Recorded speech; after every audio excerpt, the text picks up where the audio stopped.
ಶಾಂತಿ. ಮುರಳಿಯ ದಿನಾಂಕ 13/4/2026. ಪ್ರಾತಃ ಮುರಳಿ ಬಾಬ್ದಾದ ಮಧುಬನ. ತಂದೆ ತಿಳಿಸುತ್ತಾರೆ, ಮಧುರ ಮಕ್ಕಳೇ, ಈಗ ತಾವು ಅಂತಹ ಪ್ರಪಂಚಕ್ಕೆ ಮಾಲೀಕರಾಗುತ್ತೀರಾ. ಅಲ್ಲಿ ಯಾವುದೇ ಹದ್ದು ಇರುವುದಿಲ್ಲ, ಅಂದರೆ ಲಿಮಿಟ್ಸ್ ಇರುವುದಿಲ್ಲ. ಯೋಗ ಬಲದಿಂದ ಪೂರ್ತಿ ವಿಶ್ವದ ರಾಜ್ಯ ಭಾಗ್ಯವನ್ನು ಪಡೆಯುವುದು ಇದು ಸಹ ಅದ್ಭುತವಾಗಿದೆ. ಪ್ರಶ್ನೆ: ಡ್ರಾಮಾದ ಯಾವ ಬಂಧನದಲ್ಲಿ ಬಾಬಾರವರು ಸಹ ಬಂಧಿತರಾಗಿದ್ದಾರೆ? ಉತ್ತರ: ಬಾಬಾ ಹೇಳುತ್ತಾರೆ, ನಾನು ತಾವು ಮಕ್ಕಳ ಸನ್ಮುಖದಲ್ಲಿ ಬರಲೇಬೇಕಾಗುವುದು. ನಾನು ಈ ಬಂಧನದಲ್ಲಿ ಬಂಧಿತನಾಗಿದ್ದೇನೆ. ಎಲ್ಲಿಯವರೆಗೆ ನಾನು ಬರುವುದಿಲ್ಲ ಅಲ್ಲಿಯವರೆಗೆ ತಬ್ಬಿಬ್ಬಾಗಿರುವ ಅಂದರೆ ಗಂಟಾಗಿರುವಂತಹ ಸೂತ್ರವನ್ನು ಬಿಚ್ಚಲಾಗುವುದಿಲ್ಲ. ಬಾಕಿ ನಾನು ನಿಮ್ಮ ಮೇಲೆ ಯಾವುದೇ ಕೃಪೆ ಅಥವಾ ಆಶೀರ್ವಾದ ಮಾಡಲು ಬಂದಿಲ್ಲ. ನಾನು ಯಾರೇ ಶರೀರ ಬಿಟ್ಟಿರುವಂತಹವರನ್ನು ಬದುಕಿಸಲು ಬಂದಿಲ್ಲ, ಅಂದರೆ ಸತ್ತಿರುವಂತಹವರನ್ನು ಬದುಕಿಸುವುದಿಲ್ಲ. ನಾನಂತೂ ಬಂದಿದ್ದೇನೆ ತಮ್ಮನ್ನು ಪತಿತರಿಂದ ಪಾವನರನ್ನಾಗಿ ಮಾಡಲು. ಗೀತೆ: ನಿಮ್ಮನ್ನು ಪಡೆದು ನಾನು ಜಗತ್ತನ್ನೇ ಪಡೆದೆನು ಬಾಬಾ. ಓಂ ಶಾಂತಿ. ಗೀತೆಯ ಅಕ್ಷರಗಳನ್ನು ಕೇಳಿ ತಾವು ಮಕ್ಕಳಿಗೆ ರೋಮಾಂಚನವಾಗಬೇಕು, ಏಕೆಂದರೆ ತಾವು ಸನ್ಮುಖದಲ್ಲಿ ಕುಳಿತಿದ್ದೀರಾ. ಪೂರ್ತಿ ಪ್ರಪಂಚದಲ್ಲಿ ಬಲೆ ಎಷ್ಟೇ ವಿದ್ವಾಂಸರು, ಪಂಡಿತರು, ಆಚಾರ್ಯರು ಇರಬಹುದು, ಯಾವುದೇ ಮನುಷ್ಯ ಮಾತ್ರರಿಗೆ ಇದು ಗೊತ್ತಿಲ್ಲ. ಬೇಹದ್ದಿನ ತಂದೆ ಪ್ರತಿ 5000 ವರ್ಷಗಳ ನಂತರ ಬರುತ್ತಾರೆ. ಮಕ್ಕಳೇ ತಿಳಿದುಕೊಂಡಿದ್ದೀರಾ, ಮಕ್ಕಳೇ ಹೇಳುತ್ತೀರಾ, ಹೇಗಿದ್ದೇನೆ, ಏನಾಗಿದ್ದೇನೆ, ನಾನು ನಿಮ್ಮವರಾಗಿದ್ದೇನೆ ಬಾಬಾ ಎಂದು. ಬಾಬಾರವರು ಸಹ ಈ ರೀತಿ ಹೇಳುತ್ತಾರೆ, ಹೇಗಿದ್ದೀರಾ ಹಾಗೇ ಇದ್ದೀರಾ, ನನ್ನ ಮಕ್ಕಳಾಗಿದ್ದೀರಾ. ಹೇಗೂ ಇದ್ದೀರಾ, ಏನಾಗಿದ್ದೀರಾ, ನನ್ನ ಮಕ್ಕಳಾಗಿದ್ದೀರಾ. ತಾವು ಸಹ ತಿಳಿದುಕೊಂಡಿದ್ದೀರಾ, ಎಲ್ಲ ಆತ್ಮರಿಗೆ ತಂದೆ ಅವರಾಗಿದ್ದಾರೆ. ಎಲ್ಲರೂ ಕರೆಯುತ್ತಾರೆ. ಬಾಬಾ ತಿಳಿಸುತ್ತಾರೆ, ನೋಡಿ ರಾವಣನ ಪರಛಾಯೆ ಎಷ್ಟಿದೆ, ಎಷ್ಟು ನೆರಳಿದೆ ರಾವಣಂದು. ಒಬ್ಬರೂ ಸಹ ತಿಳಿದುಕೊಳ್ಳುವುದಿಲ್ಲ. ಪರಂಪಿತ ಪರಮಾತ್ಮ ನಮಗೆ ಹೇಳುತ್ತಿದ್ದಾರೆ. ಅವರಿಗೆ ತಂದೆ ಎಂದು ಹೇಳುವುದರಿಂದ ಯಾಕೆ ಖುಷಿಯಾಗುವುದಿಲ್ಲ? ಇದನ್ನು ಸಹ ಮರೆತಿದ್ದಾರೆ. ಬಾಬಾರವರೇ ನಮಗೆ ಆಸ್ತಿ ಕೊಡುತ್ತಿದ್ದಾರೆ. ತಂದೆ ಸ್ವಯಂ ತಿಳಿಸುತ್ತಾರೆ. ಇಷ್ಟು ಸಹಜ ಮಾತನ್ನು ಸಹ ಯಾರು ತಿಳಿದುಕೊಳ್ಳುವುದಿಲ್ಲ. ತಂದೆ ತಿಳಿಸುತ್ತಾರೆ, ಇವರಂತೂ ಅವರೇ ಆಗಿದ್ದಾರೆ. ಯಾರನ್ನೂ ಪೂರ್ತಿ ಪ್ರಪಂಚ ಕರೆಯುತ್ತಿತ್ತು, ಓ ಖುದಾ, ಏ ರಾಮ ಎಂದು. ಈ ರೀತಿ ಕರೆಯುತ್ತಾ ಕರೆಯುತ್ತಾ ಪ್ರಾಣವನ್ನೇ ಬಿಟ್ಟು ಬಿಡುತ್ತಾರೆ. ಇಲ್ಲಿ ತಂದೆ ತಮಗೆ ಓದಿಸುತ್ತಿದ್ದಾರೆ. ತಮ್ಮ ಬುದ್ಧಿ ಈಗ ಅಲ್ಲಿ ಹೊರಟು ಹೋಗಿದೆ. ಬಾಬಾ ಬಂದಿದ್ದಾರೆ. ಕಲ್ಪದ ಮೊದಲಿನಂತೆ ಕಲ್ಪವೂ ಬಾಬಾರವರು ಬಂದು ಪತಿತರಿಂದ ಪಾವನರನ್ನಾಗಿ ಮಾಡಿ ದುರ್ಗತಿಯಿಂದ ಸದ್ಗತಿಯಲ್ಲಿ ಕರೆದುಕೊಂಡು ಹೋಗುತ್ತಾರೆ. ಗಾಯನವೂ ಇದೆ, ಸರ್ವರ ಸದ್ಗತಿ ದಾತ ಪತಿತ ಪಾವನ ಬಾಬಾ ಆಗಿದ್ದಾರೆ. ಈಗ ತಾವು ಮಕ್ಕಳು ಅವರ ಸನ್ಮುಖದಲ್ಲಿ ಕುಳಿತಿದ್ದೀರಾ.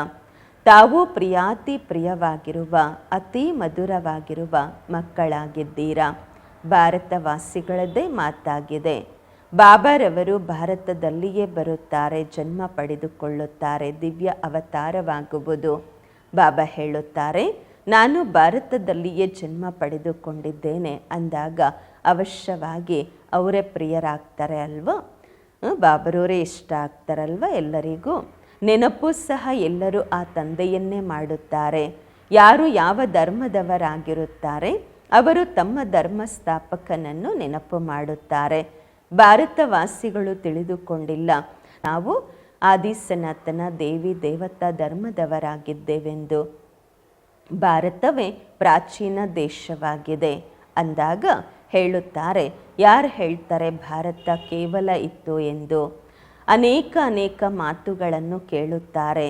ಕೆಲವ್ರೇನು ಹೇಳ್ತಾರೆ, ಕೆಲವ್ರೇನು ಹೇಳ್ತಾರೆ. ಕೆಲವ್ರು ಹೇಳ್ತಾರೆ ಗೀತೆಯನ್ನು ಶಿವ ಪರಮಾತ್ಮ ಗಾಯನ ಮಾಡಿದ್ದಾರೆಂದು, ಶ್ರೀಕೃಷ್ಣನೇ ಪರಮಾತ್ಮ ಎಂದು ಹೇಳ್ತಾರೆ.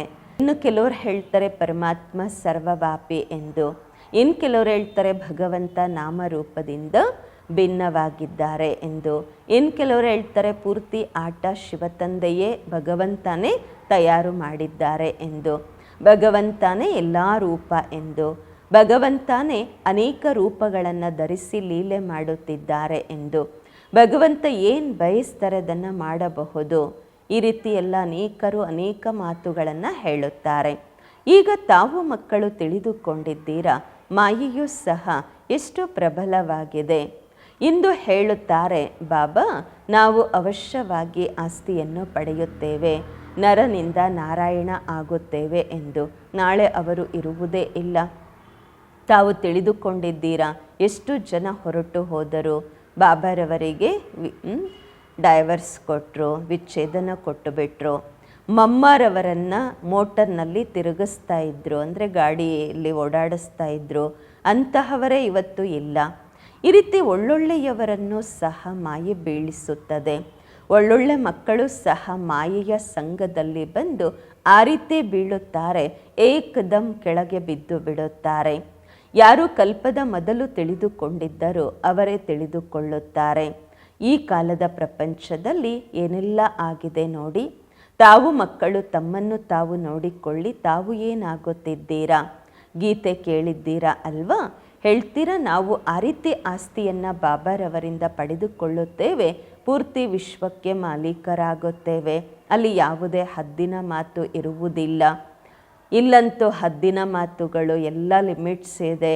ಹೇಳ್ತಾರೆ, ನಮಗೆ ಆಕಾಶದಲ್ಲಿ, ನಮ್ಮ ಆಕಾಶದಲ್ಲಿ ಅಂದರೆ ಆಕಾಶದ ಮಾರ್ಗದಲ್ಲಿ ನಿಮ್ಮ ಏರೋಪ್ಲೇನ್ ಬರಬಾರ್ದು ಅಂತ, ಬಂದರೆ ಶೂಟ್ ಮಾಡಿಬಿಡ್ತೀವಿ ಅಂತ ಹೇಳುತ್ತಾರೆ.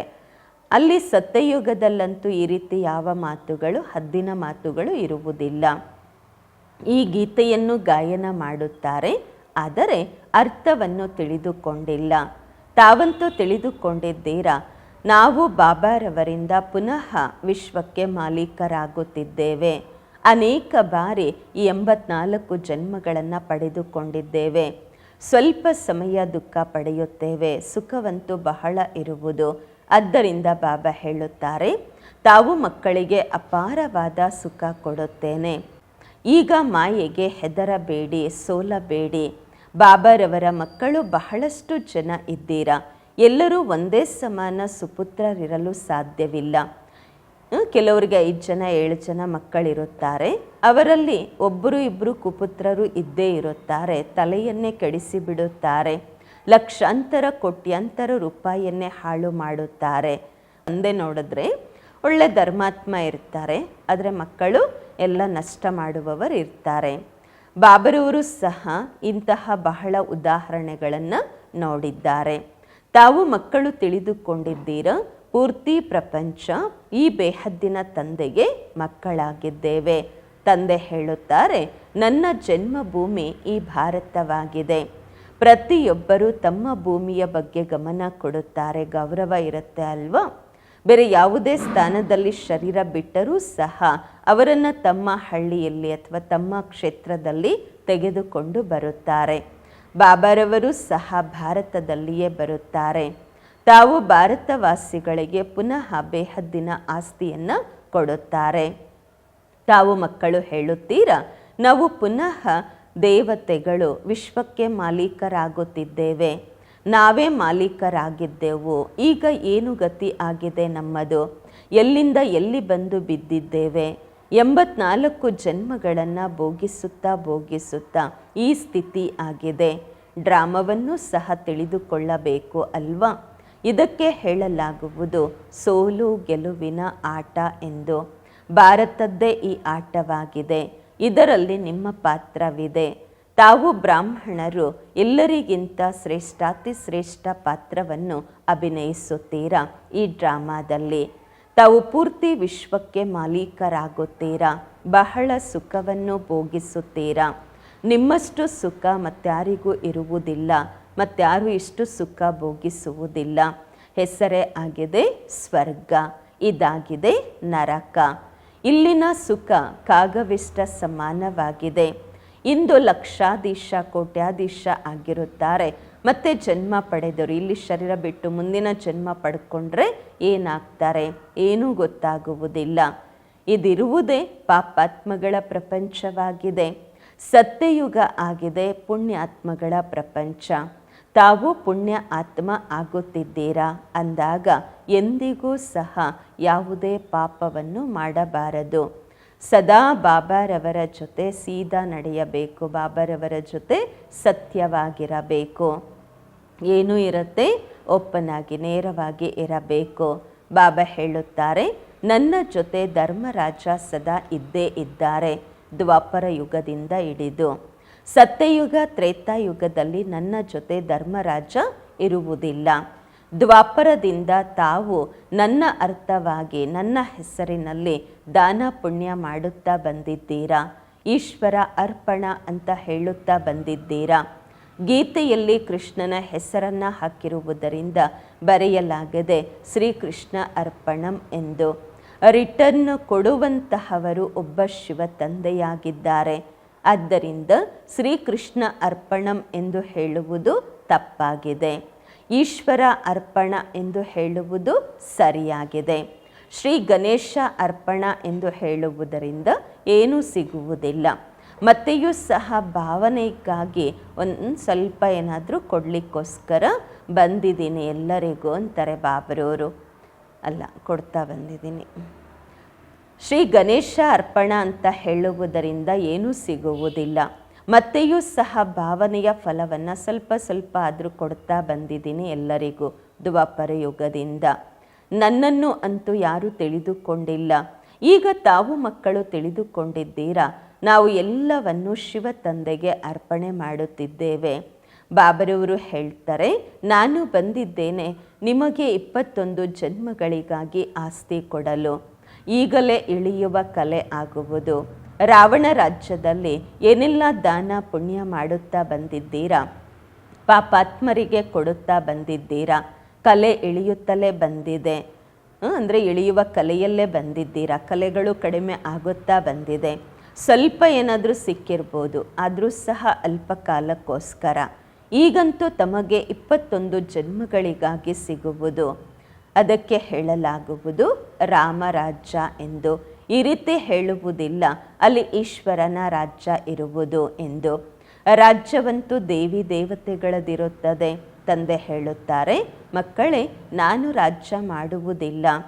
ನಿಮ್ಮ ಆದಿಸನಾತನ ದೇವಿ ದೇವತಾ ಧರ್ಮ ಏನಿದೆ ಅದು ಈಗ ಇಲ್ಲ, ಪ್ರಾಯಲೋಪವಾಗಿದೆ. ಈಗ ಪುನಃ ಸ್ಥಾಪನೆಯಾಗುತ್ತಿದೆ. ತಂದೆಯಂತೂ ಕಲ್ಯಾಣಕಾರಿಯಾಗಿದ್ದಾರೆ. ಅವರಿಗೆ ಹೇಳಲಾಗುವುದು ಸತ್ಯ ತಂದೆ ಎಂದು. ತಮಗೆ ಸತ್ಯ ಜ್ಞಾನ ತಂದೆ ಕೊಡುತ್ತಿದ್ದಾರೆ. ತಮ್ಮ ಮತ್ತು ರಚನೆಯ ಆದಿ ಮಧ್ಯ ಅಂತ್ಯದ ಜ್ಞಾನ. ಬಾಬಾರವರು ತಮಗೆ ಬೇಹದ್ದಿನ ಭೂಗೋಳ ಚರಿತ್ರೆಯನ್ನು ತಿಳಿಸುತ್ತಾರೆ. ಎಷ್ಟು ಜಬರ್ದಸ್ತ್ ಸಂಪಾದನೆಯಾಗಿದೆ. ತಾವು ಚಕ್ರವರ್ತಿ ರಾಜರಾಗುತ್ತೀರಾ. ಅವರು ಮತ್ತೆ ಹಿಂಸೆಯ ಚಕ್ರವನ್ನು ಕೊಟ್ಟಿದ್ದಾರೆ. ವಾಸ್ತವದಲ್ಲಿ ಇದು ಜ್ಞಾನದ ಚಕ್ರವಾಗಿದೆ. ಆದರೆ ಈ ಜ್ಞಾನವಂತೂ ಪ್ರಾಯಲೋಪವಾಗುವುದು. ನಿಮ್ಮ ಈ ಮುಖ್ಯ ಚಿತ್ರ ವಿಶೇಷವಾಗಿ ಜ್ಞಾನ ಕೊಡಲು. ಒಂದು ಕಡೆ ತ್ರಿಮೂರ್ತಿ, ಮತ್ತೊಂದು ಕಡೆ ವೃಕ್ಷ ಮತ್ತು ಚಕ್ರದ ಚಿತ್ರ.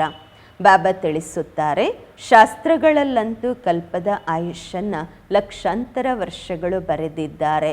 ಪೂರ್ತಿ ಧಾರವೇ ಗಂಟಾಗ್ಬಿಟ್ಟಿದೆ, ನೇರವಾಗಿ ಇಲ್ಲ, ತಬ್ಬಿಬ್ಬಾಗ್ಬಿಟ್ಟಿದೆ.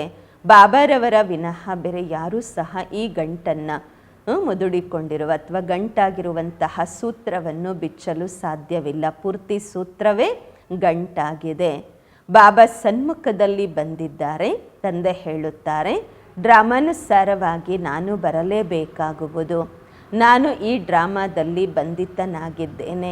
ನಾನು ಬರೋದೇ ಇಲ್ಲ ಅಂತನೂ ಅಲ್ಲ, ಈ ರೀತಿಯೂ ಅಲ್ಲ ಬಂದು ಸತ್ತಿರುವಂತಹವರನ್ನ ಬದುಕಿಸುತ್ತೇನೆ ಅಥವಾ ಕಾಯಿಲೆಯಿಂದ ಬಿಡಿಸುತ್ತೇನೆ ಎಂದು ಅಲ್ಲ. ಬಹಳಷ್ಟು ಜನ ಮಕ್ಕಳು ಹೇಳುತ್ತಾರೆ, ಬಾಬಾ ನಮ್ಮ ಮೇಲೆ ಕೃಪೆ ತೋರಿಸಿ ಎಂದು. ಆದರೆ ಇಲ್ಲಿ ಕೃಪೆಯ ಮಾತಂತೂ ಇಲ್ಲ. ತಾವು ಇದಕ್ಕಾಗಿ ನನ್ನನ್ನು ಕರೆದಿದ್ದೀರಾ, ಆಶೀರ್ವಾದ ಮಾಡಿ, ಯಾವುದೇ ನಷ್ಟ ಆಗಬಾರ್ದು ನಮಗೆ, ಅದಕ್ಕೆ ಈ ರೀತಿ ಕರೆದಿದ್ದೀರಾ. ತಾವು ಕರೆದಿದ್ದೀರಾ ಏನೆಂದು, ಏ ಪತಿತ ಪಾವನ ಬನ್ನಿ ನಮ್ಮನ್ನು ಪಾವನರನ್ನಾಗಿ ಮಾಡಿ ಎಂದು. ದುಃಖಹರ್ತ ಸುಖಕರ್ತ ಬನ್ನಿ ಎಂದು. ಶರೀರದ ದುಃಖಹರ್ತ ಡಾಕ್ಟರ್ ಇರ್ತಾರೆ ಅಲ್ವಾ, ಶರೀರದ ಕಾಯಿಲೆ ಹೋಗಲಾಡಿಸುವಂತಹವರು ಡಾಕ್ಟರ್ಸ್ ಇರ್ತಾರೆ. ನಾನು ಇದಕ್ಕೋಸ್ಕರ ಬಂದಿದ್ದೀನ ಶರೀರದ ಎಲ್ಲ ಆಗು ಹೋಗುಗಳನ್ನು ಸರಿಪಡಿಸಲು. ತಾವು ಹೇಳುತ್ತೀರಾ ಹೊಸ ಪ್ರಪಂಚ ಸ್ವರ್ಗದ ಮಾಲೀಕರನ್ನಾಗಿ ಮಾಡಿ ಶಾಂತಿ ಕೊಡಿ ಅಂತ ಕರೆದಿದ್ದೀರಾ. ಈ ರೀತಿ ಎಲ್ಲ ನಮ್ಮ ಕಾಯಿಲೆ ದೂರ ಮಾಡಿ, ಕಾಯಿಲೆಯಿಂದ ನಮ್ಮನ್ನು ಮುಕ್ತ ಮಾಡಿ, ಸರಿ ಮಾಡಿ ಅಂತ ಅಲ್ಲ. ಸದಾಕಾಲಕ್ಕಾಗಿ ಶಾಂತಿ ಮತ್ತು ಮುಕ್ತಿ ಸಿಗಬಾರ್ದಾಗಾದರೆ ಪಾತ್ರವನ್ನಂತೂ ಅಭಿನಯಿಸಲೇಬೇಕು. ಮುಕ್ತಿಯಲ್ಲಿ ಕಳಿಸ್ಲಿಕ್ಕಾಗಲ್ಲ. ಬಾಬ್ರವರು ಯಾರೆಲ್ಲ ನಂತರ ಬರ್ತಾರೆ ಅವ್ರಿಗೆ ಎಷ್ಟೊಂದು ಶಾಂತಿ ಸಿಗತ್ತೆ. ಜಾಸ್ತಿ ಸಮಯ ಶಾಂತಿಧಾಮದಲ್ಲಿ ಇರುತ್ತಾರೆ. ಇಲ್ಲಿಯವರೆಗೆ ಆತ್ಮರು ಬರುತ್ತಲೇ ಇದ್ದಾರೆ. ಇಷ್ಟು ಸಮಯ ಶಾಂತಿಧಾಮದಲ್ಲಿ ಇದ್ದರು ಅಲ್ವಾ. ಡ್ರಾಮಾನುಸಾರವಾಗಿ ಯಾರ ಪಾತ್ರವಿರುವುದು ಅವರೇ ಬರುತ್ತಾರೆ. ಪಾತ್ರ ಪರಿವರ್ತನೆ ಆಗಲು ಸಾಧ್ಯವಿಲ್ಲ. ಬಾಬಾ ತಿಳಿಸುತ್ತಾರೆ, ಶಾಂತಿಧಾಮದಲ್ಲಿ ಬಹಳ ಆತ್ಮರು ಇರುತ್ತಾರೆ. ಅಂತಿಮದವರೆಗೆ ಬರುತ್ತಿರುತ್ತಾರೆ. ಇದು ಡ್ರಾಮಾ ತಯಾರಾಗಿದೆ. ಅಂತಿಮದಲ್ಲಿ ಬರುವಂತಹವರು ಯಾರೆಲ್ಲ ಇದ್ದಾರೆ ಅವ್ರು ಲಾಸ್ಟಲ್ಲೇ ಬರ್ತಾರೆ. ಈ ವೃಕ್ಷ ತಯಾರಾಗಿದೆ. ಈ ಚಿತ್ರಗಳು ಇದೆಲ್ಲ ತಯಾರು ಮಾಡಲಾಗಿದೆ ತಾವು ಎಲ್ಲರಿಗೆ ಜ್ಞಾನ ಕೊಡಲು. ಮತ್ತಷ್ಟು ಚಿತ್ರಗಳು ತಯಾರಾಗುತ್ತಲೇ ಇರುತ್ತವೆ ಕಲ್ಪದ ಮೊದಲಿನಂತೆ. 84 ಜನ್ಮಗಳ ವಿಸ್ತಾರ ವೃಕ್ಷದಲ್ಲಿಯೇ ಇದೆ, ಡ್ರಾಮಾ ಚಕ್ರದಲ್ಲಿ. ಈಗ ಪುನಃ ಮೆಟ್ಟಿಲು ತಯಾರಾಗುವುದು. ಮನುಷ್ಯರಂತೂ ಏನೂ ತಿಳಿದುಕೊಂಡಿಲ್ಲ, ಬಿಲ್ಕುಲ್ ಹೇಗೆ ಬುದ್ಧುಗಳಂತೆ ಇದ್ದಾರೆ. ಈಗ ತಾವು ಮಕ್ಕಳ ಬುದ್ಧಿಯಲ್ಲಿದೆ ಪರಂಪಿತ ಪರಮಾತ್ಮ ಜ್ಞಾನ ಸಾಗರ, ಶಾಂತಿಯ ಸಾಗರ ಆಗಿದ್ದಾರೆ. ಅವರು ನಮಗೆ ಈ ಶರೀರದ ಮೂಲಕ ಓದಿಸುತ್ತಿದ್ದಾರೆ. ಬಾಬಾ ಹೇಳುತ್ತಾರೆ, ನಾನು ಬರುತ್ತೇನೆ. ಯಾರಲ್ಲಿ ಎಂದರೆ ಯಾರು ಮೊಟ್ಟ ಮೊದಲು ವಿಶ್ವಕ್ಕೆ ಮಾಲೀಕರಾಗಿದ್ದರು. ತಾವು ತಿಳಿದುಕೊಂಡಿದ್ದೀರಾ, ನಾವು ಬ್ರಹ್ಮರವರ ಮೂಲಕ ಬ್ರಾಹ್ಮಣರಾಗುತ್ತೇವೆ. ಗೀತೆಯಲ್ಲಂತೂ ಈ ಮಾತುಗಳು ಇಲ್ಲ. ಬಾಬಾ ಹೇಳುತ್ತಾರೆ, ಇವರು ಸ್ವಯಂ ನಾರಾಯಣನ ಪೂಜೆ ಮಾಡುತ್ತಿದ್ದರು. ಟ್ರೈನಲ್ಲಿ ಜರ್ನಿ ಮಾಡುತ್ತಾ ಇದ್ದರು, ಗೀತೆಯನ್ನು ಓದುತ್ತಿದ್ದರು. ಮನುಷ್ಯರು ತಿಳಿದುಕೊಳ್ಳುತ್ತಾರೆ ಇವರಂತೂ ಬಹಳ ದೊಡ್ಡ ಧರ್ಮಾತ್ಮ ಎಂದು. ಈಗ ಆ ಎಲ್ಲ ಮಾತುಗಳನ್ನು ಮರೆಯುತ್ತಾ ಹೋಗಿರಿ. ಮತ್ತೆಯೂ ಸಹ ಇವರು ಗೀತೆಯನ್ನು ಓದಿದ್ರು ಅಲ್ವಾ ಬ್ರಹ್ಮ ಬಾಬಾ. ಬಾಬಾ ಹೇಳ್ತಾರೆ, ನಾನು ಎಲ್ಲವನ್ನೂ ತಿಳಿದುಕೊಂಡಿದ್ದೇನೆ. ಈಗ ತಾವು ವಿಚಾರ ಸಾಗರ ಮಂಥನ ಮಾಡಿರಿ. ನಾನು ಯಾರ ಮುಂದೆ ಕುಳಿತಿದ್ದೇನೆ, ಯಾರಿಂದ ವಿಶ್ವಕ್ಕೆ ಮಾಲೀಕ ಆಗುತ್ತಿದ್ದೇನೆ, ಅಂತಹ ತಂದೆಯ ಮುಂದೆ ಕುಳಿತಿದ್ದೇನೆ ಅಂದಾಗ ಯಾಕೆ ಅವರನ್ನು ಗಳಿಗೆ ಗಳಿಗೆಗೂ ಮರೆಯಬೇಕು? ಬಾಬಾ ಹೇಳುತ್ತಾರೆ, ನಿಮಗೆ 16 ಗಂಟೆಗಳ ಕಾಲ ಫ್ರೀ ಬಿಟ್ಟಿದ್ದೇನೆ, ನಿಮ್ಮ ಕೆಲಸ ಮಾಡಿಕೊಳ್ಳಿ. ಅಂದರೆ ಲೌಕಿಕದ ಜಾಬ್ ಮಾಡ್ತೀರಾ, ಮನೆ ಸಂಭಾಲನೆ ಮಾಡ್ತೀರಾ. ಬಾಕಿ 8 ಗಂಟೆಗಳ ಕಾಲ ಏನಿರುತ್ತೆ ಸರ್ವಿಸ್ ಮಾಡಿ ಅಂತಾರೆ ಬಾಬ್ರವರು. ತಮ್ಮ ಸರ್ವಿಸ್ ಮಾಡ್ಕೊಳ್ಳೋದು ಅಂದರೆ ಅರ್ಥ ವಿಶ್ವದ ಸರ್ವಿಸ್ ಮಾಡುವಂಥದ್ದು. 8 ಗಂಟೆಗಳ ಕಾಲ ಯೋಗ ಮಾಡ್ತೀವಿ, ಮುರಳಿ ಕೇಳ್ತೀವಿ, ಸ್ಥೂಲ ಸೇವೆ ಮಾಡ್ತೀವಿ. ಸೊ ಇದಾಗಿದೆ ತಮ್ಮ ಸೇವೆ ಅಂದರೆ ತಮ್ಮ ಸಂಪಾದನೆ, ವಿಶ್ವ ಪರಿವರ್ತನೆಯ ಸೇವೆ. ಇಷ್ಟು ಪುರುಷಾರ್ಥ ಮಾಡಿ 8 ಗಂಟೆಗಳ ಕಾಲ ಸೇವೆಯಲ್ಲಿ ಈ ಪುರುಷಾರ್ಥದಲ್ಲಿ ತೊಡಗಬೇಕು. ಇಷ್ಟು ಪುರುಷಾರ್ಥ ಮಾಡಬೇಕು. ಕರ್ಮ ಮಾಡುತ್ತಿದ್ದರೂ ಸಹ ಕಡಿಮೆಗಿಂತ ಕಡಿಮೆ 8 ಗಂಟೆಗಳ ಕಾಲ ತಂದೆಯನ್ನು ನೆನಪು ಮಾಡಿ. ಈಗ ಪೂರ್ತಿ ದಿನದಲ್ಲಿ 8 ಗಂಟೆಗಳ ಕಾಲ ನೆನಪು ಮಾಡುತ್ತಿಲ್ಲ. ಆ ಸ್ಥಿತಿ ಯಾವಾಗ ತಯಾರಾಗುವುದು ಆಗ ತಿಳಿದುಕೊಳ್ಳಲಾಗುವುದು ಇವರು ತುಂಬ ಸರ್ವಿಸ್ ಮಾಡುತ್ತಿದ್ದಾರೆ ಎಂದು. ಈ ರೀತಿ ತಿಳಿದುಕೊಳ್ಳಬೇಡಿ ನಾವು ಬಹಳ ಸರ್ವಿಸ್ ಮಾಡುತ್ತಿದ್ದೇವೆ ಎಂದು. ಭಾಷಣ ಬಹಳ ಫಸ್ಟ್ ಕ್ಲಾಸ್ ಆಗಿ ಮಾಡಬಹುದು, ಆದರೆ ಯೋಗ ಬಿಲ್ಕುಲ್ ಇಲ್ಲ. ಯೋಗದ ಯಾತ್ರೆಯೇ ಮುಖ್ಯವಾಗಿದೆ. ಬಾಬಾ ಹೇಳುತ್ತಾರೆ, ತಲೆಯ ಮೇಲೆ ವಿಕರ್ಮಗಳ ಹೊರೆ ಬಹಳ ಇದೆ. ಆದ್ದರಿಂದ ಬೆಳಗ್ಗೆ ಎದ್ದು ತಂದೆಯನ್ನು ನೆನಪು ಮಾಡಿ. 2 ಗಂಟೆಯಿಂದ 5 ಗಂಟೆಯವರೆಗೆ ಅಮೃತ ವೇಳೆಯ ಸಮಯ ಫಸ್ಟ್ ಕ್ಲಾಸ್ ವಾಯುಮಂಡಲ ಇರುವುದು. ಆತ್ಮ ರಾತ್ರಿಯಲ್ಲಿ ಆತ್ಮ ಅಭಿಮಾನಿ ಆಗುವುದು, ಅದಕ್ಕೆ ನಿದ್ರೆ ಎಂದು ಹೇಳಲಾಗುವುದು. ಆದ್ದರಿಂದ ಬಾಬಾ ಹೇಳುತ್ತಾರೆ, ಎಷ್ಟು ಸಾಧ್ಯವೋ ಅಷ್ಟು ಬಾಬಾರವರನ್ನು ನೆನಪು ಮಾಡಿ. ಈಗ ಬಾಬಾ ಹೇಳುತ್ತಾರೆ, ಮನ್ಮನ ಭವ.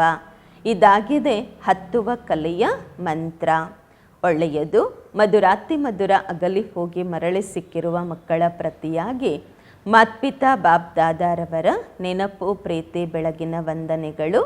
ಆತ್ಮಿಕ ಮಕ್ಕಳಿಗೆ ಆತ್ಮಿಕ ತಂದೆಯ ನಮಸ್ಕಾರಗಳು. ನಾವು ಆತ್ಮಿಕ ಮಕ್ಕಳಿಂದ ಆತ್ಮಿಕ ಮಾತ್ಪಿತಾ ಬಾಪ್ ದಾದಾರವರಿಗೆ ನೆನಪು, ಪ್ರೀತಿ, ಬೆಳಗಿನ ವಂದನೆಗಳು ಹಾಗೂ ನಮಸ್ಕಾರಗಳು. ಧಾರಣೆಗಾಗಿ ಮುಖ್ಯ ಸಾರ. ಫಸ್ಟ್ ಪಾಯಿಂಟು, ತಂದೆಯ ಜೊತೆ ಸೀದಾ ಮತ್ತು ಸತ್ಯವಾಗಿದ್ದು ನಡೆಯಬೇಕು.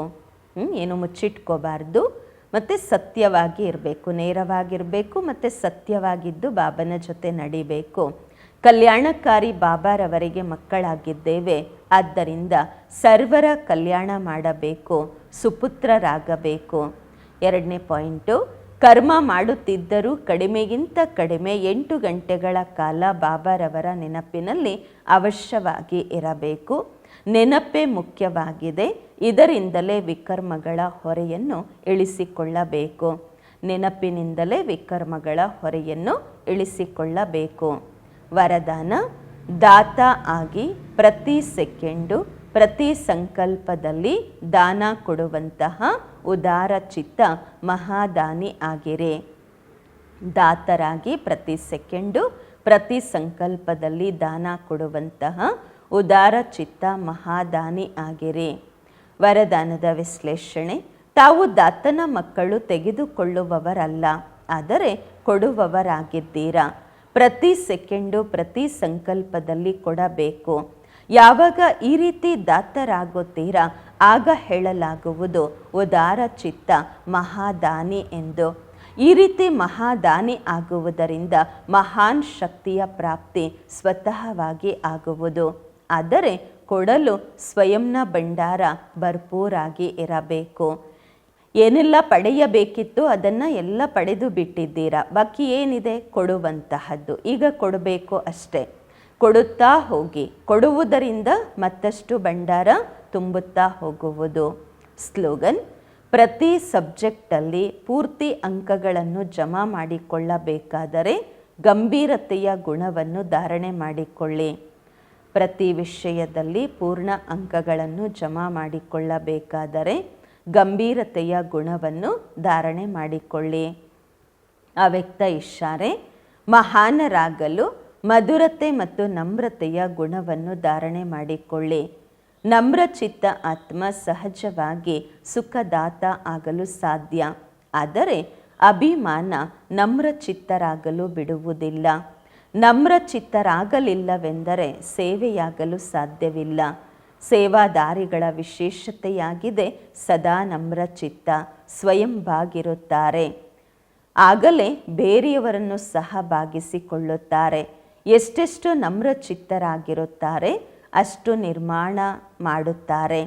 ಎಲ್ಲಿ ನಿರ್ಮಾಣತೆ ಇರುತ್ತದೆ ಅಲ್ಲಿ ಆವೇಶ ಇರುವುದಿಲ್ಲ, ಆತ್ಮೀಯತೆ ಇರುವುದು. ಹೇಗೆ ಬಾಬಾ ಎಷ್ಟು ನಮ್ರಚಿತ್ತರಾಗಿ ಬರುತ್ತಾರೆ, ಹಾಗೆಯೇ ತಂದೆಯನ್ನು ಅನುಸರಿಸಿರಿ. Follow father. ಓಂ ಶಾಂತಿ.